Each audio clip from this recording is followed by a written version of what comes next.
मित्रों नमस्कार। मैं आज आपके सामने तलाक से संबंधित कुछ क्लैरिफिकेशन के लिए यह वीडियो बनाने जा रहा हूं और आपको बतलाऊंगा कि कई मेरे मित्रों तथा परिचितों द्वारा मुझसे यह प्रश्न पूछा गया है कि मेरी पत्नी मुझसे तलाक नहीं लेना चाहती है या पत्नी के द्वारा तलाक चाहने पर पति उसे तलाक नहीं देता है। इस व्यवस्था के बारे में मैं आपको संक्षेप में कुछ चीज़ें बतलाऊंगा। हिंदू मैरिज एक्ट 1955 के तहत जो तलाक की व्यवस्था है उस पर मैं आज प्रकाश डालूंगा। सबसे पहले हिंदू मैरिज एक्ट के तहत विवाह को एक पवित्र संस्कार के रूप में सैक्रामेंट माना गया है। पति पत्नी शादी के उपरांत छोटी छोटी बातों को लेकर यदि मनमुटाव उनमें बढ़ जाता है तो अंतिम स्थिति तलाक तक किया जाती है। इसके पहले कि यह स्थिति आए, मैं आपको यह बतलाना चाहूँगा कि पति पत्नी का संबंध एक बैलगाड़ी में लगे हुए दो पहिए जैसा है। उन्हें कुल मिलाकर किसी भी स्थिति में सामंजस्य स्थापित करना चाहिए और ये स्थिति न आए कि उनका परिवार बिखरे तथा समाज में उन्हें तलाक जैसी स्थिति आने की स्थिति बने। इसके लिए सबसे पहले मैं बतलाऊंगा कि कोशिश पूर्ण रूप से अंतिम स्थिति तक ये करना चाहिए कि छोटी छोटी बातों को लेकर जो मुटाव या डिफरेंस ऑफ ओपिनियन होना स्वाभाविक है, क्योंकि दोनों पति एवं पत्नी भिन्न परिवारों से आते हैं। उनके रहन सहन, कल्चर तथा अन्य सभी व्यवस्थाओं में थोड़ा बहुत भिन्नता होना स्वाभाविक है। अतः ऐसी स्थिति को देखते हुए शादी के बाद पत्नी के रूप में जब लड़की अपने ससुराल में जाती है तो उस परिवार का परिवेश, कल्चर तथा सोच, उसके माता पिता जिसके यहाँ वह पली बढ़ी है उससे निश्चित तौर पर भिन्न होता है तथा छोटी छोटी बातों पर एडजस्टमेंट न होने पर कई बार स्थिति तलाक तक आ जाती है। मेरे मित्रों द्वारा यह पूछा गया है कि यदि पत्नी तलाक नहीं दे रही है और 3-4-5 साल का समय व्यतीत हो चुका है, वो अपने माता पिता के घर चली गई है, तो आम लोगों में ये धारणा है कि तलाक के आने की स्थिति में दोनों पक्षों को कोर्ट के समक्ष जाना होता है तथा दोनों के हस्ताक्षर नहीं करने तथा सहमति न बनने पर तलाक में अत्यंत कठिनाई आती है। तो सबसे पहला मैं 2-3 वीडियो इस बारे में बना चुका हूँ। डाइवोर्स बाय म्यूचुअल कंसेंट यानी आपसी सहमति के आधार पर जो तलाक मैंने बतलाया था उसमें तो कोई वैसी स्थिति है नहीं। शादी होने के 1 वर्ष के पश्चात यदि दोनों स्पाउस आपस में सहमत हैं तो डाइवोर्स बाय म्यूचुअल कंसेंट के रूप में फर्स्ट मोशन और सेकंड मोशन कोर्ट के समक्ष होता है, जिसमें सारी बातें दोनों पक्षों के मध्य तय होने पर फर्स्ट मोशन में कोर्ट सारी चीज़ें एग्जामिन करता है तथा सेकंड मोशन के रूप में 6 माह की पेशी दे देता था। तो अभी माननीय सर्वोच्च न्यायालय के द्वारा उस 6 माह की अवधि को भी घटाते हुए ये व्यवस्था दी गई है कि पक्ष चाहें तो 6 माह की पेशी के पूर्व भी आपस में यदि सहमति है तो तलाक ले सकते हैं और इस बीच में अगर वो अपनी तलाक की पिटीशन को विड्रॉ करना चाहें तो भी विड्रॉ कर सकते हैं। तो divorce by mutual consent is a one of the important ground जो 1976 के अमेंडमेंट द्वारा लाया गया है। इसके अलावा अन्य ऐसी जो स्थितियां मैंने कंटेस्टेड पिछले वीडियोस में बताई हैं आती है, उसमें किसी भी पक्ष, पति हो या पत्नी, यदि आपस में क्रूएल्टी या क्रूरता का व्यवहार एक दूसरे के प्रति किया जा रहा है, जिसमें फिजिकल क्रूएल्टी भी हो सकती है और मेंटल क्रूएल्टी भी हो सकती है। कोई पक्ष एक दूसरे को गाली गलौज देता है, मारपीट करता है, उसको जला दाग देता है या अन्य ऐसी अनर्गल बातें करता है जो एक दूसरे के परिवार पर आक्षेप के रूप में आदमी सहन नहीं कर सकता है तथा समाज में उन बातों को गलत रूप से मान्य किया गया है। ऐसी स्थिति में मैं अभी आपको कुछ आधार बतलाऊंगा जिन आधारों पर डाइवोर्स बाय म्यूचुअल कंसेंट के अलावा भी तलाक लिया जा सकता है। लेकिन सबसे पहले मेरा करीब 40 वर्षों का जो विधिक लीगल उसमें अनुभव है, जिसमें मैं वकील के रूप में, प्रोसिक्यूटर के रूप में, न्यायाधीश के रूप में न्यायालय में कार्य कर चुका हूँ, उसके आधार पर मेरा तो यही सुझाव है कि पति पत्नी प्रेम सौहार्दपूर्ण वातावरण में छोटी मोटी बातों को अवॉइड कर अच्छे ढंग से अपने परिवार को चलाएं तथा समाज में एक अच्छा संदेश दें। अब मैं डाइवोर्स के कुछ ग्राउंड म्यूचुअल कंसेंट के अलावा आपको बतलाने जा रहा हूँ। सबसे पहला ग्राउंड क्रूएल्टी अभी मैंने आपको बतलाया। इसके बाद यदि कोई पक्ष पति या पत्नी डिजर्शन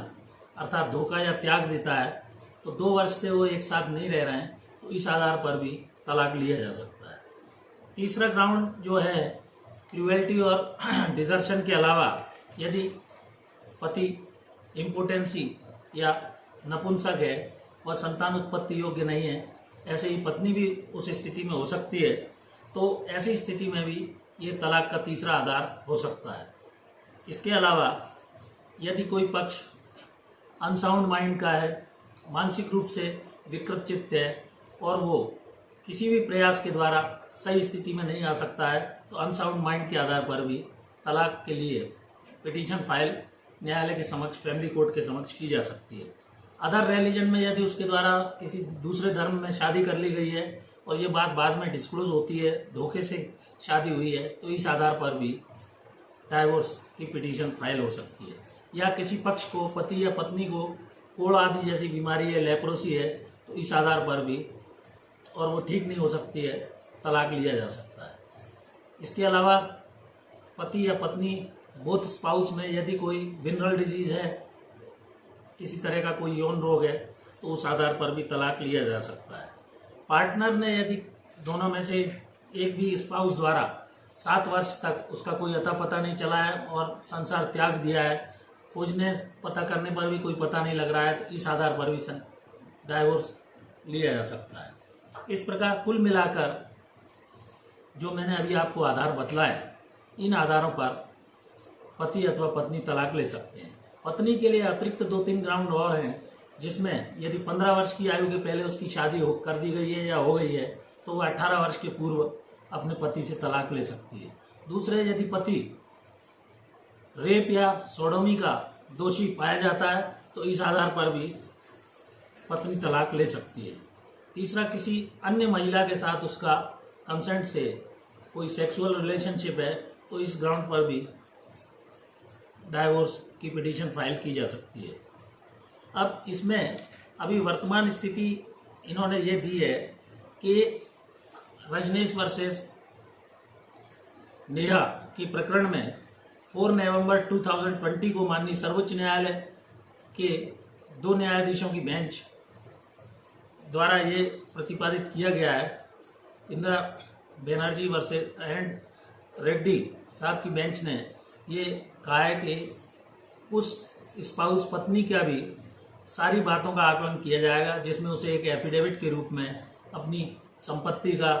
कहाँ तक पड़ी है, क्या काम करती है, नौकरी करती है, कितना अर्न करती है, उसके माता पिता का क्या स्टेटस है, सारी पोजीशन न्यायालय को बतलानी होगी तथा उन गाइडलाइंस के आधार पर भी न्यायालय इन सभी बिंदुओं पर विचार करके तलाक की डिक्री यदि उचित समझता है तो दे सकती है। मैं अब आपको ये बतलाऊंगा